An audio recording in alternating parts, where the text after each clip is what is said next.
We're just doing what we usually do. Like when we had the bye week earlier, we just really focusing on us and we competing and we bringing that fall camp mentality back into practice and just trying. Like it's probably gonna be more down because we gotta try to get healthy and get better. But I mean, we gonna have that mentality, just us against each other. Like we playing each other this week. Jimbo on down, everyone talked about last week how good of a week of practice was, how intense it was. Seeing the results from that Maryland game, does that bring more motivation to bring that same type of intensity in practice? Of course, because the week before that we had a bad week of practice, and we saw that we almost got beat by Boston College. And this week, I mean, it was a great week. I mean, it was fun, energetic, and we saw how we played and how we started fast and we finished the game. So we obviously gonna be trying to come back with that same mentality and probably even go higher than what last week was. I mean, everyone looks at the score and sees the results and how good the game went for you guys. When you look back at the film, what do you see from that game? Just that practice paid off. I mean, people say practice makes perfect, but no, perfect practice makes perfect. So, I mean, we got to keep that same intensity, and we're playing right now. Like, the game has to be already won when it comes Saturday. I know we've talked about your escapes from sacks and throwing the touchdowns. As far as what the receivers are doing downfield when that happens, how much of that is something that you can work on in practice, and how much of it is improvisation? Well, it's just trust in those guys. I mean, those guys get open, and they got to get open and I think it's to the point where they want to get open because they know I'm going to keep my eyes down the field. They know that my lineman's going to protect me. They know that the back's going to stand in there and give me some extra time. So I think it's just them knowing that, hey, I got an opportunity to be a part of a big play, and I can help my quarterback make a big play. You get the Saturday off. What will you do? Are you a guy who watches games, who will watch a lot of football, or do you just take that time to yourself and take care of business? It's going to be a lot of preparing this week. I mean, it's going to be a lot of preparing, and my girlfriend's actually coming in town this weekend, so, I mean, we're going to have some fun, and she probably going to be watching film with me. For you, I mean, will you take some time just to enjoy the fact that you don't have to be on a football field playing games or don't have to be watching? I mean, are you going to take some time to just enjoy it too? I'll probably take a long time, but I don't think I'm where I need to be to just not look at film, and then because Clemson is amazing, man. When you just watch those guys on the field run around in the offense and defense, I don't think I have time to waste. Just the pressure they're able to get on quarterbacks or defensive line. I mean, have you started already watching film of them? Yes, I have.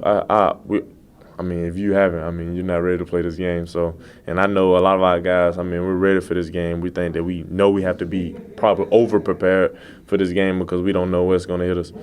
Is there such thing as being over-prepared, being too, into the film, being too, focused on trying to win this game? I mean, is there such thing? No, because we're going to be so detail-oriented. And I use over-prepared as just how much effort we're going to put into watching film and how we're going to do things this week.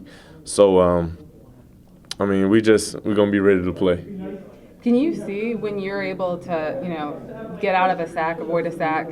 I mean, do you see your teammates' reactions? I mean, a lot after the game, they were all kind of laughing, and they said Jimbo was even laughing. I mean, do you ever see their reactions, or they ever say anything to you about that? Yeah, they always make fun of me because they think that I get out of them because I'm bow-legged. So there's his knee was touching the ground, and he got out of it. So, I mean, it's always something to laugh about because that's what they expect. Just like I expect to be protected for more than 3 seconds, I expect for all my wide receivers to get open. I mean, that's something that they expect from me because they helping me out. So it's something that I got to do to pay them back. It's obviously amazing because you're doing it against Division I athletes. But did you do that in high school? I mean, was that something that you did a lot ever? Oh, I had some times in high school where I do some flashy every now and then. But avoiding sacks and Yeah. things as well? Yeah. For you, will you go over to basketball? I mean, will you go over to basketball, Seminole Madness, anything like that? You think maybe this week? Yeah, Friday I'm gonna be there. I'm gonna judge the dunk contest. Oh, you get to judge it? Yeah. What? Any tips as far as who you think might? Well, Aaron Thomas is my favorite, and that's because he's probably my closest friend on the basketball team. So I'm gonna be pulling for him all the way. So he's gonna get 10s. Is that a little bias going in as a judge? I mean, it doesn't matter. It doesn't matter. He has to win. What do you look for in a successful dunk? I think I'm gonna look for height, and I like alley oops too. So if they can do an alley oop to themselves, I told Aaron, I was like, dog, you gotta do an alley oop to yourself because everybody gonna like that. And I mean, I think he's gonna come out with something. I've been on him, so he better do something to amaze people. You seem really loose. I mean, as you guys go on, you win. You would think with a young quarterback there'd be pressure. But the more I listen to you, the more loose you seem. And I watched the team on Saturday, and that was one thing I saw, especially with guys like Jacoby McDaniel. Just like everybody seems really loose. Are we onto something? We're just comfortable. We're comfortable with what we're doing. We trust our coaches, and we love this team. And everybody on this team, we know when everybody on our team is putting in, knowing their role, doing what they're supposed to do, not getting in trouble on and off the field. So if we just do that, we know that we can be a great team. We can support all the Seminoles to the greatest, because we know that our team has came a long way. We know this team since the spring was going to be good. So we got to keep that going. I saw you do the NC Hammer dance, on the picture day. Are you the class clown? Who's the funny guy on the team? Who's behind closed doors? I mean, just watching you and listening to you say, about the donkey, getting it out, little different personality. Who's the funny guy? I don't think I'm the funny guy. We got so many funny guys on our team. I mean, we got Kenny Shaw, we got KB. I think most of all the funny guys probably are on the offense side of the ball, because even Rashad Green, like, he's slick funny. Bobby Hart's funny. I mean, James Wilder's funny. I mean, all those guys are funny. On defense, Telvin's funny at times. Sometimes Telvin just be talking. But me and Joyner, we laugh all the time just for no reason. Joyner's funny. All them guys. Darby, I probably had to give it to Darby. Darby is the comedian of the team, and that's my boy. But Darby, he funny. Give me an example why, and you mentioned Rashad and Kenny Shaw. I thought they were the quiet guys, because we're talking to them, they're just soft spoken and just to the point. Give me something. Oh man, I don't think I can. It's just Darby is probably more of a comedian, because every time Darby says something, he has like a play, like he can reenact like the situation. Like we always talking about, like he say Curran is over there, he's like, man, Curry looked like, and then he was like, oh, Curry be like, and make a face or something. It's funny. Like, he always reenacts his joke. Like, if he say a joke, he always gonna say something to go along with the joke. Yeah, his facial expressions are crazy. And his backup, like, I don't know, all his jokes have an alibi. Have you ever actually played organized basketball, or when was the last time, if you did, when?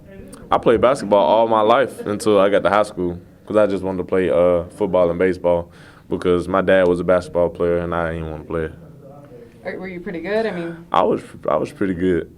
I was pretty good. I know your girlfriend's a basketball player. Could you beat her now?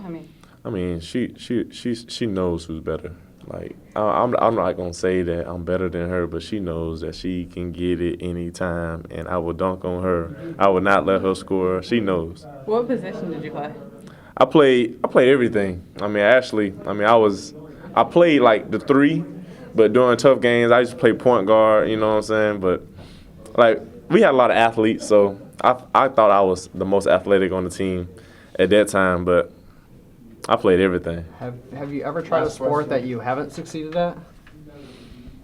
Tennis is probably the hardest sport. Tennis and golf are probably the hardest sports that a man can play, because I do not know how people hit that tennis ball that fast. Because I try, and I thought I had an arm, but I can't. And golf is just, when Sean McGuire and Nick, they be playing golf, I be wanting to go just to compete, but I know I cannot play no golf.